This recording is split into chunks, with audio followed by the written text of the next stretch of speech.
હોળી ધૂળેટીના પર્વ નિમિત્તે એકતા એજ લક્ષ્ય સંગઠન દ્વારા જરૂરિયાતમંદ બાળકોને પિચકારી અને કલરનું વિતરણ કરવામાં આવ્યું હતું।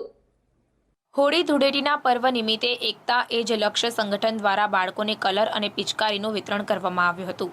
સાથે સાથે આ પ્રસંગે બાળકોને આ તહેવાર શા માટે ઉજવીએ છીએ તેની જાણકારી આપી ભણતર અને આપણા ધર્મનું મહત્વ પણ સમજાવવામાં આવ્યું હતું।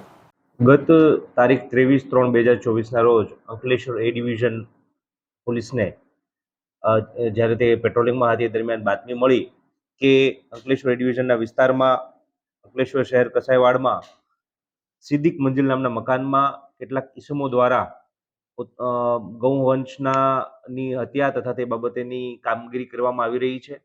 તો આ માહિતી મળતા જ અંકલેશ્વર ડિવિઝન પોલીસ છે એ તરત એક્શનમાં આવી ગયેલ।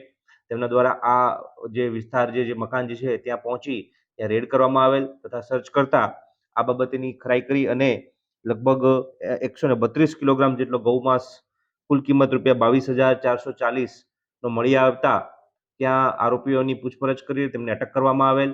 ત્યારબાદ તરત આની ખરાઈ કરવા માટે એફએસએલની ટીમને બોલાવી એફએસએલ દ્વારા પરીક્ષણ કરવામાં આવતા તે જે જથ્થો જે છે એ ગૌમાંસનો હોવાનો ની ખરાઈ થયેલ અને વેરીફાઈ કરવામાં આવેલ। તેથી પોલીસ દ્વારા આ તમામ આરોપીઓની અટક કરી અને આગળની કાયદેસરની કાર્યવાહી કરવા માટે તજવીજ કરવામાં આવેલ છે અને આ અન્વયે મુદ્દામાલ જપ્ત કરવામાં આવેલ છે તથા આઈપીસી ગુના કલમ 429, 114 તથા ગુજરાત પશુ સંરક્ષણ અધિનિયમ સુધારા 2017ની કલમ 5, 6, ક, ખ, 8 અન્વયેનો ગુનો દાખલ કરી આગળની કાર્યવાહી કરવાની તજવીજ કરવામાં આવેલ છે। કુલ 4 જેટલા આરોપીઓ અત્યારે તપાસ દરમિયાન ખુલવા પામેલ છે, જેમાં જે મુખ્ય આરોપી મોહમ્મદ સોહેલ હાજી સિદ્દીક કુરેશી જે છે એ અગાઉ પણ આ પ્રકારના ગૌવંશના હત્યા તથા તે પ્રકારના ગુનામાં સંડોવાયેલ હોવાનું જાણવા મળેલ છે પ્રાથમિક દ્રષ્ટિએ।